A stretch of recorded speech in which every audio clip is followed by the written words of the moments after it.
नमस्कार। CEC UGC Gurukulam consortium for educational communication के माध्यम से आज हम जो चर्चा करने जा रहे हैं उसका विषय वस्तु है योग के मूलभूत सिद्धांत। योग के बारे में कौन कौन सी भ्रांतियां हैं, उसके साथ ही हम यह देखेंगे कि योग का वास्तविक स्वरूप क्या है, योग का वास्तविक स्वरूप ट्रू नेचर क्या है। उसके साथ ही हम देखेंगे योग का लक्ष्य क्या है, उसके साथ ही हम देखेंगे योग के उद्देश्य क्या है। तो योग के उद्देश्य, लक्ष्य, वास्तविक स्वरूप और व्याप्त भ्रांतियों को आज दूर करने का प्रयास करेंगे। सत्र की शुरुआत वैदिक मंत्रोच्चार से करते हैं। शारीरिक स्थिति, प्राण श्वास सम।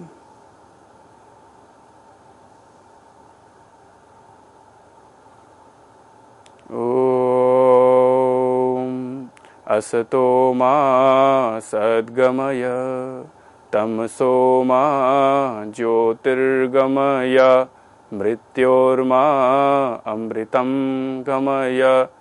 ओम शांति शांति शांति। हमने प्रार्थना किया कि हम असत्य से सत्य की ओर जाएं। वही प्रार्थना आज हम देखने जा रहे हैं कि क्या क्या असत्य भ्रांतियां हैं, क्या क्या असत्य धारणाएं हैं, क्या क्या मिसनोमर्स हैं, मिसकॉन्सेप्शंस हैं, क्या क्या प्रेजुडिसेस हैं, क्या क्या बायसेसेस हैं, क्या क्या फॉल्सिफिकेशंस हैं, क्या क्या गलत जानकारियां योग के नाम पर जन सामान्य में व्याप्त है। सबसे पहली जो भ्रांति मैं कहूं, सबसे पहला मिसकॉन्सेप्शन जो कहूं योग में काफी व्याप्त है आजकल। लोग समझते हैं योग केवल और केवल व्यायाम है। लोग क्या समझते हैं, योग का अभ्यास केवल और केवल व्यायाम होता है, फिजिकल एक्सरसाइज होती है, कुछ आसन होता है, कुछ प्राणायाम होता है, उसमें हम बस लगे रहते हैं, शरीर को तोड़ते हैं, मोड़ते हैं, नए नए उसमें आकृतियां बनाते रहते हैं, या पुशअप्स करते हैं, या पिलाटे आजकल चल रहा है। तो व्यायाम कहना, केवल और केवल व्यायाम कहना योग को, ये बहुत बड़ी भ्रांति है। ऐसा क्यों है? क्या योग करने से व्यायाम के फायदे नहीं मिलते हैं? मिलते हैं। योग करने से व्यायाम के फायदे मिलते हैं, लेकिन वे फायदे भी मिलते हैं जो व्यायाम से नहीं मिलते हैं। योग करोगे तो आपका कार्डियोवैस्कुलर हेल्थ ठीक हो जाएगा, योग करोगे तो आपकी मसल बिल्ड ठीक हो जाएगी, योग करोगे मसल वेस्टिंग ठीक हो जाएगी, योग करोगे न्यूरोमस्कुलर कोऑर्डिनेशन आ जाएगा, योग अभ्यास करोगे तो आपके बॉडी में एजिलिटी, फ्लेक्सिबिलिटी, जो जो आप चाहो सब कुछ आ सकता है। लेकिन व्यायाम के माध्यम से वे सभी लाभ नहीं मिलेंगे जो योग से प्राप्त होता है, क्योंकि योग में शरीर भी है, योग में मन का अवयव भी है, योग में भावनाओं का अवयव भी है। तो ये कहना कि योग केवल और केवल व्यायाम है, यह असत्य कथन होगा। दूसरा कथन है योग केवल साधुओं के लिए है। योग केवल साधुओं के लिए है, क्योंकि हमने तो यही देखा है, हरिद्वार में जाकर यही देखा है, कुंभ मेलाओं में जाकर यही देखा है कि उसमें बहुत सारे साधु महात्मा आते रहते हैं, उसमें बहुत सारे संत महात्मा आते रहते हैं, बड़ी बड़ी जटाएं होती हैं, गेरुआ वस्त्र धारण करते हैं, घर को छोड़कर जंगल में रहते हैं। तो उनके लिए योग है, उनके लिए भी योग है। हो सकता है उन्होंने अपने जीवन में योग को आत्मसात कर लिया हो, लेकिन ये कहना कि मात्र साधुओं के लिए योग है, ऐसा कहना नहीं है, ऐसा कहना सत्य नहीं है। गृहस्थों के लिए भी योग है, बालकों के लिए भी योग है, वृद्धों के लिए भी योग है। युवा वृद्धोतिवृद्धो वा व्याधितो दुर्बलो वपिवा, ऐसा कहते हैं। युवा हो, वृद्ध हो, बूढ़ा हो, जवान हो, गृहस्थ हो, वानप्रस्थी हो, है ना, ब्रह्मचारी हो, सबके लिए है योग। साधुओं के लिए भी है और हमारे लिए भी है, गृहस्थ आश्रम के लिए भी है। फिर कुछ लोग समझते हैं कि योग करना बहुत कठिन है। कुछ लोग समझते हैं कि योग करना बहुत ही कठिन है, बहुत ज्यादा डिफिकल्ट है, इसमें बहुत सारी चीजें चाहिए होती है, एक गुरु चाहिए होता है जो गुरु शास्त्रों में मिला है, गुरु ब्रह्मा, गुरु विष्णु, गुरु देवो महेश्वरा। तो ब्रह्मा विष्णु महेश वाले गुण वाला गुरु कहाँ मिलता है आजकल? तो लोग समझते हैं कि योग का जो शुरुआत है, योग का जो अभ्यास है, बहुत ही दुष्कर है, कठिन है, असाध्य है, जो हम कर नहीं सकते। तो ऐसा भी कहना ठीक नहीं है। बिल्कुल योग में कुछ पेचीदगियां हैं, लेकिन करत करत अभ्यास से जड़ मति हो तो सुजान। तो राइट गाइडेंस के साथ प्रॉपर प्रैक्टिस सतु दीर्घकाल नैरंतर्य सत्कार सेवितो दृढ़ भूमि, महर्षि पतंजलि बताते हैं।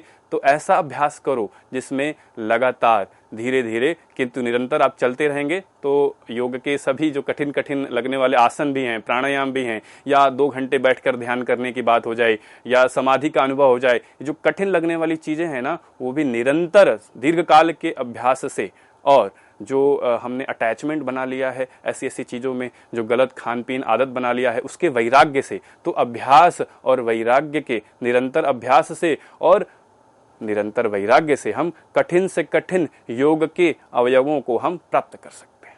दूसरा है कि योग बहुत आसान है। एक संप्रदाय कह रहा है कि योग बहुत कठिन है, एक संप्रदाय कह रहा है योग बहुत आसान है। ऐसा कहना भी ठीक नहीं है, ऐसा कहना भी ठीक नहीं है। इतना कठिन भी नहीं है कि आप उसको कर ना पाएं और इतना आसान भी नहीं है कि बिना किए हो जाए, है ना। तो ये कैसे, जैसे एक पद्धति है, एक तैयारी है, जैसे कंपटीशन हो जाता है, कोई भी कंपटीशन हो जाता है, वो इतना कठिन भी नहीं होता कि आप कर ही नहीं सकते हैं और इतना आसान भी नहीं होता कि बिना पढ़े आप उसको क्लियर कर जाएं। तो इतना है कि आपको एक राइट गाइडेंस के साथ, राइट माइंडसेट के साथ, राइट टाइम तक, राइट एफर्ट के साथ, युक्त के साथ आपको अभ्यास करना है और धीरे धीरे धीरे आप उसको अचीव कर लेंगे। फिर बातें चलती हैं कि योग केवल एक चिकित्सा है, योग केवल एक थेरेपी है। आजकल जो वेस्ट और ईस्ट का जो कॉम्बिनेशन बन रहा है उसमें योग को चिकित्सा माना जा रहा है और बहुत अच्छी बात है। योग में चिकित्सकीय गुण हैं। जैसे आप जॉब करते हैं, है ना, आजीविका के लिए जाते हैं, कई कार्य करते हैं, कर्म करते हैं और उसके एवज में आपको सैलरी मिलती है ना, पैसे मिलते हैं कुछ। तो ये तो हो गया कि डायरेक्ट आपको रिटर्न मिल रहा है, लेकिन कभी कभी अप्रेजल भी मिलता है, बोनस भी मिलता है, इंक्रीमेंट भी मिलता है। तो ये साइड बेनिफिट्स हैं, साइड इफेक्ट्स हैं। उसी प्रकार से योग करेंगे तो आपको आरोग्यता आएगी, आपके रोग व्याधि दूर होंगे। ये डायरेक्ट बेनिफिट नहीं है, ये साइड इफेक्ट है, ये अप्रेजल है, ये बेनिफिट नहीं है, ये साइड बेनिफिट है, साइड इफेक्ट है। ये प्रोसेस में अपने आप आ जाता है। योग करते करते आप अपने आप स्वस्थ हो जाओगे, आपको पता ही नहीं चलेगा। लेकिन स्वास्थ्य के लिए योग होता है, ये भ्रांति भी है और ये बहुत छोटा छोटा एक लक्ष्य है, बहुत छोटा उद्देश्य है योग का। एक उद्देश्य है स्वास्थ्य प्राप्ति, लेकिन एकमात्र उद्देश्य स्वास्थ्य प्राप्ति है, ऐसा कहना उचित नहीं जान पड़ता है। आगे चलते हैं। एक भ्रांति जो काफी इस समय प्रचलित हुई है वो ये है कि योग के अभ्यास से हर प्रकार की शारीरिक बीमारी का इलाज किया जा सकता है। आजकल बहुत चल रहा है कि कोई भी बीमारी हो, कितना कोई भी स्टेज हो, कैसी भी बीमारी हो, योग अभ्यास करोगे तो ठीक हो जाएगा, बिल्कुल तंदुरुस्त हो जाओगे। ऐसा कहना भी कुछ मामलों में ठीक नहीं होता है, क्योंकि योग भी तो विज्ञान है ना। कोई भी विज्ञान 100% कार्य नहीं करता है, उसका भी एक स्टेज होता है, उसका भी एक फेज होता है, उसकी भी एक डिग्री होती है। यदि समय रहते आपने इंटरवेंशन लिया, बचाव किया, प्रिवेंशन किया, रिहेबिलिटेशन किया, तो आप ठीक हो जाएंगे। लेकिन बिल्कुल लास्ट स्टेज पे आप योग अभ्यास करना चालू करेंगे तो कुछ भी नहीं होने वाला। मैनेजमेंट कर सकते हैं, आप उसको रिहैब कर सकते हैं, लेकिन बिल्कुल क्योर कर देंगे, बिल्कुल ट्रीट कर देंगे, ऐसा कहना ठीक नहीं है ना। ये भी एक विज्ञान है, ये भी एक थेरेपी है, इसमें भी लिमिटेशंस हैं। इसमें भी बात आती है, महर्षि पतंजलि अपने पातंजल कृत योग सूत्राणि में बताते हैं, हेयम दुखम अनागतम। उस दुख को रोका जा सकता है जो कि अभी आया ही नहीं है। उस बीमारी को हम बिल्कुल हल कर सकते हैं जो अभी आया नहीं है, जो अभी ग्रोइंग स्टेज में है, जिसके बीज अभी पड़े हैं, जिसके बीज हमें हमारे मनोकायिक रूप से अपने माइंड में आ रहे हैं, फिर आपकी बॉडी में आ रहे हैं। क्योंकि योग विश्वास करता है साइकोसोमेटिक स्ट्रक्चर पे। योग विश्वास करता है कि जो भी व्याधि आपके शरीर में आ रही है ना, वो पहले आपके प्राणमय कोश के अंदर मनोमय कोश में आ रही है, फिर वो प्राणमय कोश में आ रही है, फिर वो अन्नमय कोश में आ रही है, शरीर में आ रही है। तो इस पूरे के पूरे पैथोफिजियोलॉजी को समझकर योग उसको ठीक कर सकता है। लेकिन अब वो बीमारी आपके शरीर में आ चुकी है, कैंसर बिल्कुल हो चुका है, फैल चुका है, सेल्स मर चुके हैं, नेक्रोपैल्सी हो चुका है, फिर आप उसको ठीक नहीं कर पाएंगे, मैनेज कर पाएंगे, उसके जो साइड इफेक्ट्स हैं उसको कम कर पाएंगे, एसेसरी प्रॉब्लम्स को रिड्यूस कर पाएंगे, लाइफ की ईज को बढ़ा सकते हैं, क्वालिटी ऑफ लाइफ को इंड्यूस कर सकते हैं, लेकिन बिल्कुल क्योर कर देंगे, ऐसा कहना ठीक नहीं है। तो जो व्यक्ति आपको ऐसा कहे कि मैं बिल्कुल ठीक कर दूंगा, उसकी बातों पे ज्यादा भरोसा करने की आवश्यकता नहीं है, या आपको सलाह मशवरा जरूर करना चाहिए विशेषज्ञों से। फिर बात आती है कि योग एक धर्म विशेष के लिए है। आपको योग का अगर पालन करना है, अगर आप योगी बनना चाहते हो, योग की साधना करना चाहते हो, तो आपको एक धर्म विशेष का अनुयायी बनना पड़ेगा।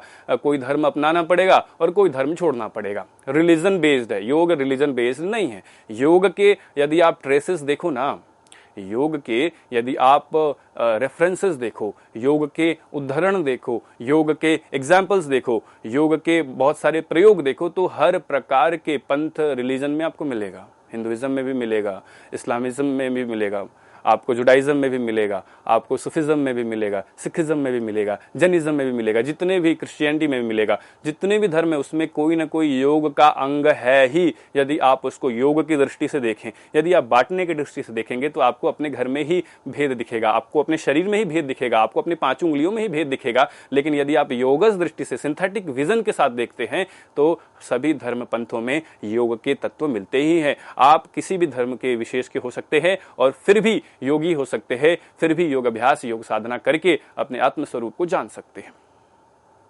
फिर बात आती है, कुछ लोग कहते हैं कि योग हठ धर्मिता है ना। हठ योग जैसे लोग समझते हैं कि हठ योग का मतलब जबरदस्ती अपने शरीर को बांध देना है ना। सुबह सुबह 4 बजे उठ जाना है या 3 बजे उठ जाना है, 3 बजे उठ के ठंडे पानी से नहा लेना है, या बिल्कुल अपने पैर को आग में जला देना है, या बिल्कुल खाना ही नहीं खाना, या दिन में 4 बार स्नान करना है, या स्नान ही नहीं करना है, या घर से बाहर ही नहीं निकलना है, या घर में ही बने रहना है, या घर से बाहर ही रहना है, घर में अंदर आना ही नहीं, या जंगल में चले जाना है। तो ये जो जबरदस्ती वाली चीजें हैं ना, वो योग है, ऐसा कहना ठीक नहीं है। योग तो युक्त मार्ग है, योग तो मध्यम मार्ग है, योग तो युक्त आहार, युक्त विहार, युक्त चेष्टा, युक्त स्वप्न, युक्त निद्रा, युक्त अवबोध की बात करता है। जीवन के सभी आयामों की जब पूर्णता हो जाती है तो योग आपके जीवन में घटित होता है। जबरदस्ती नहीं, एफर्टफुल से एफर्टलेस की कंडीशन है योग, जो सहज हो जाए, जो स्वरूप की स्थिति आ जाए। तो क्या आप जबरदस्ती अपने स्वरूप में स्थित हो सकते हैं? आप जबरदस्ती कोई कार्य नहीं करवा सकते, तो जबरदस्ती हट योग कैसे हो सकता है? तो जो भी ऐसे ऐसे आग्रह है जो आपको एक्सट्रीम पे ले जाता है, मध्यम मार्ग से हटा देता है, वह योग नहीं है, एक मिसकॉन्सेप्शन है, एक मिसनोमर है, एक भ्रांति है, एक गलत धारणा है, अवधारणा है योग के बारे में। फिर कुछ लोग कहते हैं कि योग के लिए किसी विशेष पंथ या विश्वास को मानना पड़ता है। कोई विशेष कास्ट में आप जाओगे, किसी वर्ण विशेष के हो तो ही योग करोगे, वर्ण विशेष के नहीं हो तो योग नहीं करोगे, या किसी पंथ विशेष के हो तो योग करोगे, पंथ विशेष के नहीं हो तो योग नहीं कर पाओगे, या तुम्हारी प्रगति नहीं होगी, या किसी गुरु विशेष के चेले हो तो योग में जल्दी प्रगति हो जाएगी, गुरु विशेष के चेले नहीं हो तो योग में प्रगति नहीं होगी। किसी स्टेट, किसी राज्य, किसी प्रदेश, किसी क्षेत्र विशेष के हो तो योग में प्रगति हो जाएगी, किसी क्षेत्र विशेष के नहीं हो तो योग में प्रगति नहीं है। कुछ विशेष कोई विश्वास है, उस विश्वास को मानते हो तो योग में प्रगति होगी, विश्वास को नहीं मानते हो तो योग में प्रगति नहीं होगी। ये सभी जो बंधन है, ये बांधना है, डाइसेक्शन है, ये जो रिडक्शन है, ये सभी मिसनोमर है, भ्रांति है।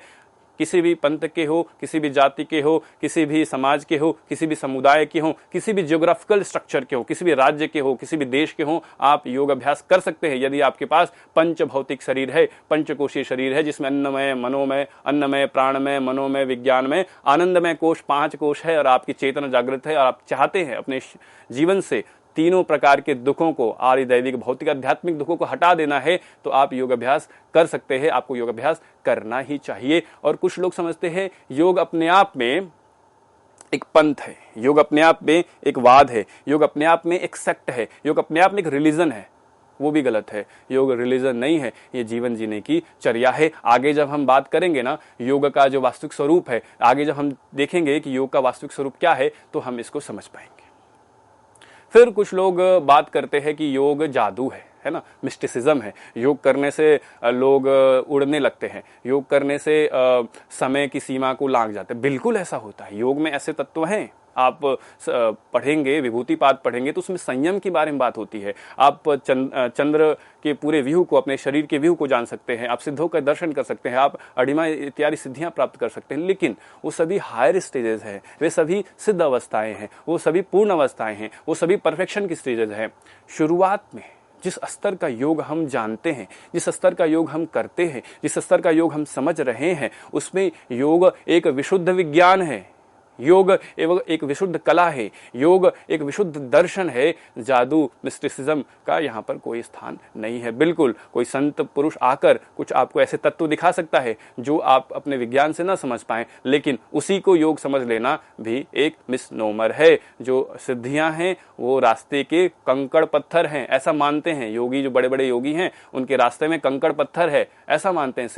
सिद्धियां तो बस आपको परिचायक हैं, सूचनाएं देती हैं कि आप जिस मार्ग पे जा रहे हो वो सही मार्ग है, एक लैंडमार्क है। जैसे किसी दिशा विशेष में जाते हो तो कुछ कुछ पत्थर लगे रहते हैं कि ये सही दिशा है, ये सही दिशा नहीं है। तो सिद्धियां भी लैंडमार्क्स हैं, इंडिकेटर्स हैं, रास्ते को, पथ को प्रदर्शित करने वाली हैं।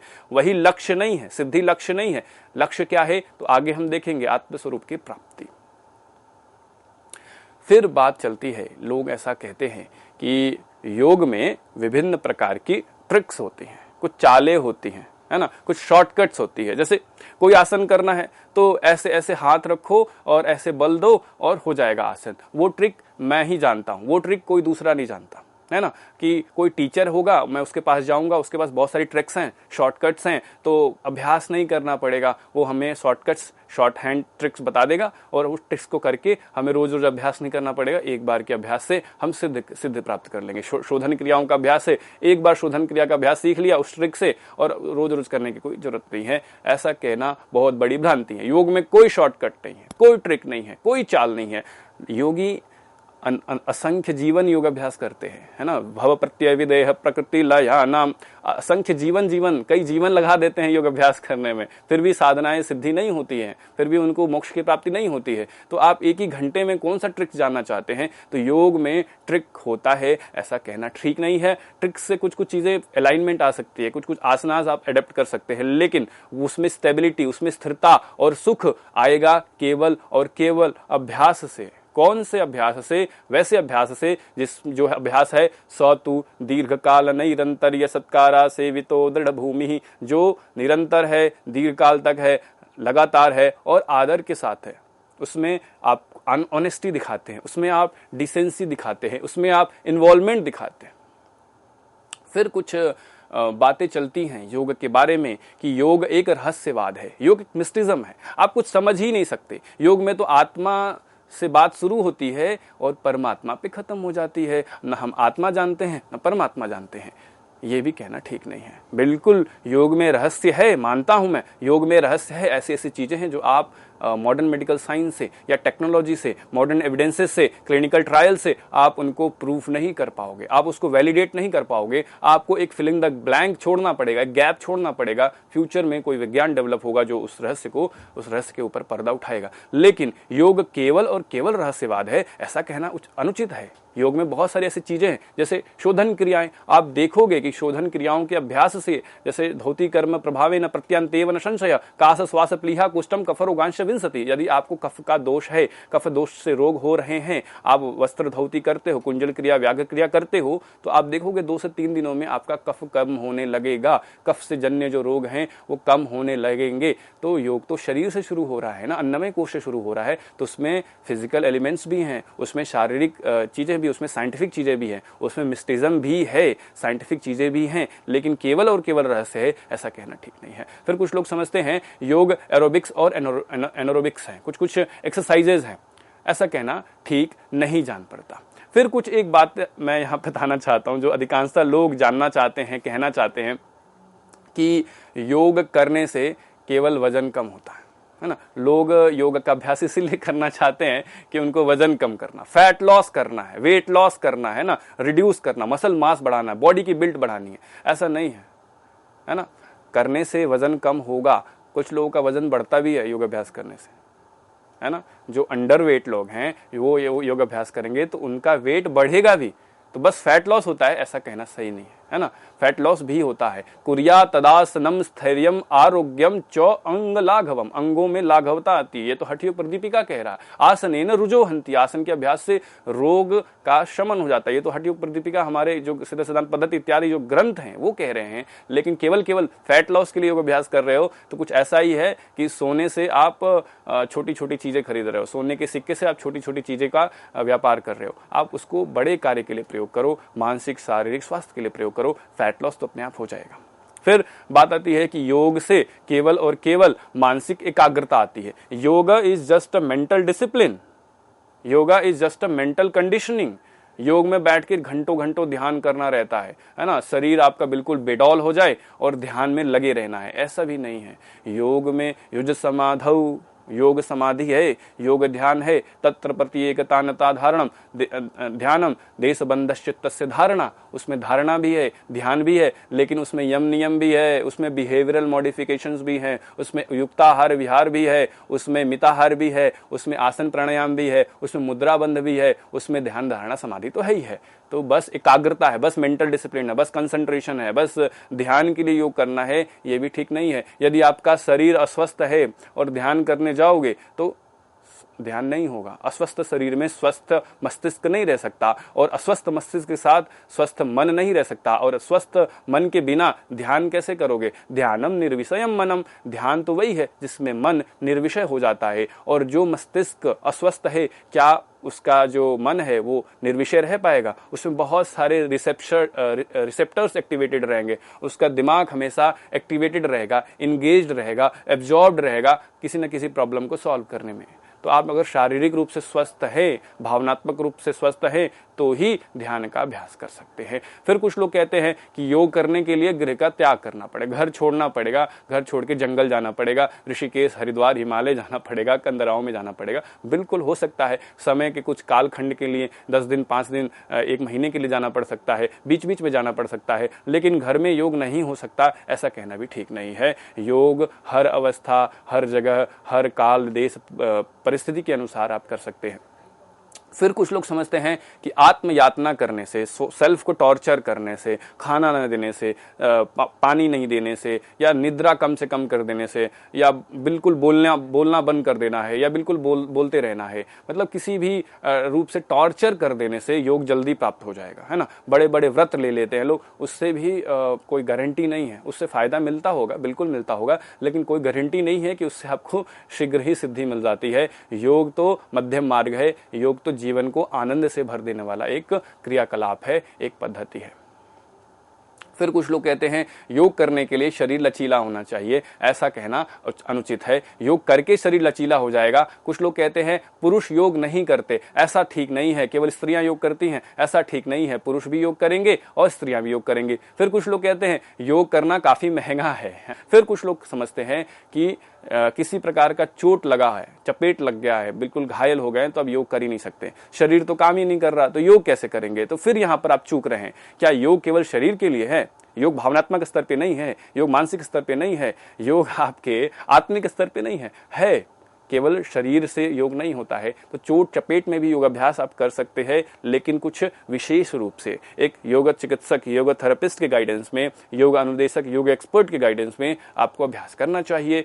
तो ये एक भ्रांति है कि चोट चपेट लगी है तो अभ्यास नहीं करेंगे, तब तो आपको अभ्यास ज्यादा करना चाहिए, क्योंकि आपको रिहैबिलिटेट करना है, आपको वापस से ठीक होना है।